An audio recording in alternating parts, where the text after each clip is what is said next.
12 o'clock had scarce rung out over London, ere the knocker sounded very gently on the door. I went myself at the summons, and found a small man crouching against the pillars of the portico. "Are you come from Dr. Jekyll?" I asked. He told me yes, by a constrained gesture, and when I had bidden him enter, he did not obey me without a searching backward glance into the darkness of the square.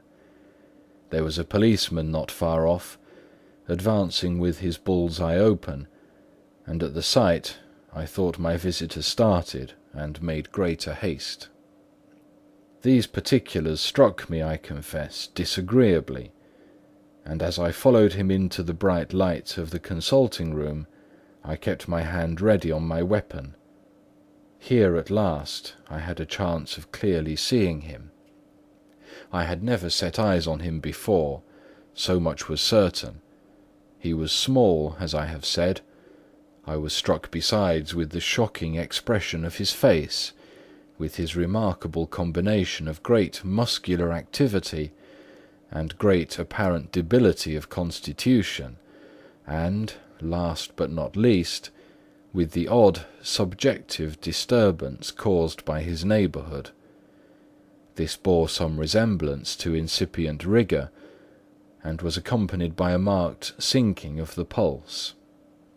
At the time, I set it down to some idiosyncratic personal distaste, and merely wondered at the acuteness of the symptoms, but I have since had reason to believe the cause to lie much deeper in the nature of man, and to turn on some nobler hinge than the principle of hatred. This person, who had thus, from the first moment of his entrance, struck in me what I can only describe as a disgustful curiosity, was dressed in a fashion that would have made an ordinary person laughable. His clothes, that is to say, although they were of rich and sober fabric, were enormously too large for him in every measurement, the trousers hanging on his legs and rolled up to keep them from the ground, the waist of the coat below his haunches, and the collar sprawling wide over his shoulders. Strange to relate, this ludicrous accoutrement was far from moving me to laughter. Rather, as there was something abnormal and misbegotten in the very essence of the creature that now faced me, something seizing, surprising, and revolting, this fresh disparity seemed but to fit in with and to reinforce it, so that to my interest in the man's nature and character there was added a curiosity as to his origin, his life, his fortune, and status in the world. These observations, though they have taken so great a space to be set down, were yet the work of a few seconds. My visitor was, indeed, on fire with sombre excitement. "Have you got it?" he cried. "Have you got it?" And so lively was his impatience that he even laid his hand upon my arm and sought to shake me. I put him back, conscious at his touch of a certain icy pang along my blood. "Come, sir," said I, "ye forget that I have not yet the pleasure of your acquaintance. Be seated, if you please." And I showed him an example, and sat down myself in my customary seat, and with as fair an imitation of my ordinary manner to a patient, as the lateness of the house, the nature of my preoccupations, and the horror I had of my visitor, would suffer me to muster. "I beg your pardon, Dr. Lanyon," he replied civilly enough. "What you say is very well founded, and my impatience has shown its heels to my politeness.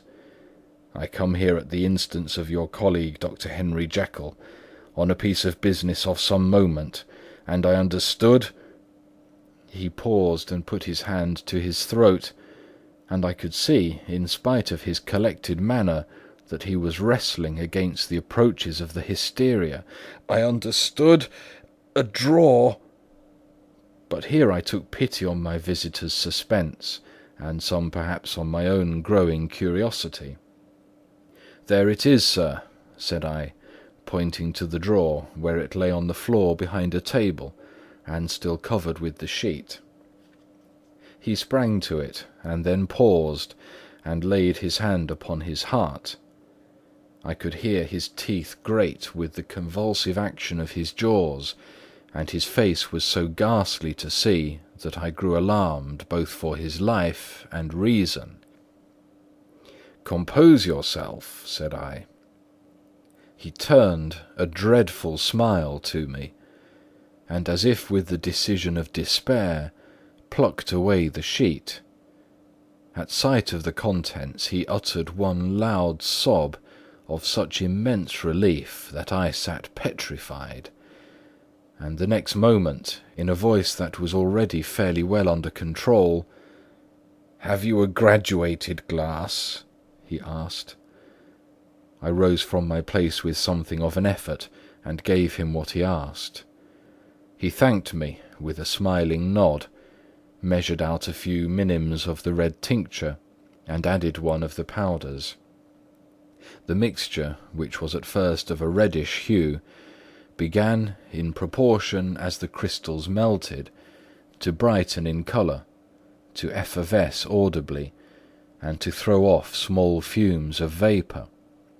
Suddenly, and at the same moment, the ebullition ceased, and the compound changed to a dark purple, which faded again more slowly to a watery green.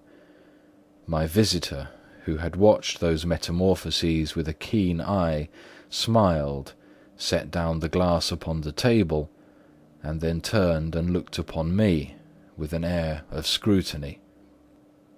"And now," said he, "to settle what remains. Will you be wise? Will you be guided? Will you suffer me to take this glass in my hand and to go forth from your house without further parley? Or has the greed of curiosity too much command of you? Think before you answer, for it shall be done as you decide. As you decide, you shall be left as you were before, and neither richer nor wiser, unless the sense of service rendered to a man in mortal distress may be counted as a kind of riches of the soul. Or, if you shall so prefer to choose, a new province of knowledge and new avenues to fame and power shall be laid open to you here in this room upon this instant, and your sight shall be blasted by a prodigy to stagger the unbelief of Satan."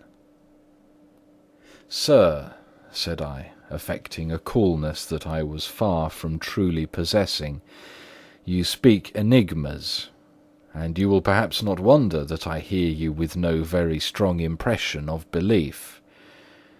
But I have gone too far in the way of inexplicable services to pause before I see the end."